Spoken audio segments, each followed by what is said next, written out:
I always say, just as fat as God gives, he can also take Oh, yes. just as quick. Absolutely. No, just as fat as God gives, he can take it quicker. So it's just a car. I've had it for about a week. The car costs $500,000. Yep. It costs more than the house I grew up in. But at the end of the day, it's just the car. It doesn't make me a better person than anyone else around me. I'm still human. That is a materialistic object.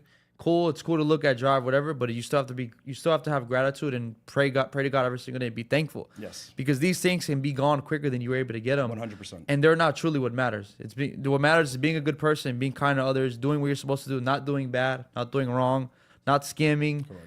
no drug. Like, there's just a lot of things you have to do that are just completely separate from just having a nice car, watch, house. It doesn't matter at the end of the day, I think. I agree with you. And I always talk to people, every single day, who I am right now is through through an intentional acts and that I demand upon myself to continuously improve my character. And character is a major thing. And I don't want to get into religion, but I think faith has to do a lot of what we're talking about right now. Absolutely. It doesn't matter what religion you are. These basic pillars, these basic fundamental elements that we're discussing are prevalent and common in all faiths. But let me say one more thing, because I think we were also talking about what drives us. Yep. And I think that's in line with how I did it. And what you were saying was just you're looking at the person behind you and saying, that person doesn't, maybe they don't have a limb, maybe they don't have a mental capacity you do, and you're not going to allow yourself to not take advantage of opportunities because, again, shame on you when somebody else wishes they had the opportunity.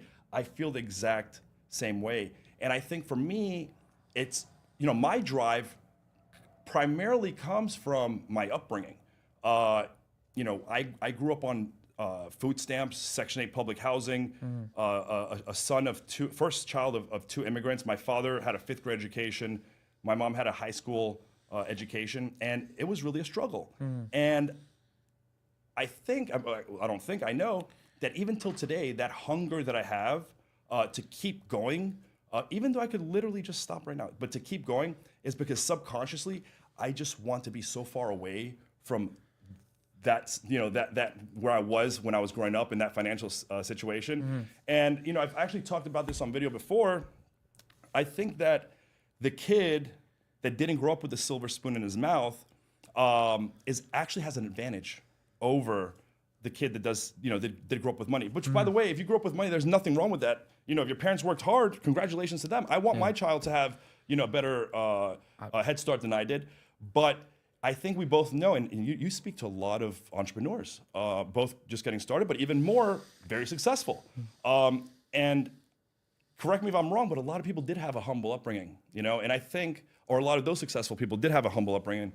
And I think, again, it's because at least subconsciously, perhaps consciously, but at least subconsciously, it's because they want to be as far away from adversity, financial adversity, as possible.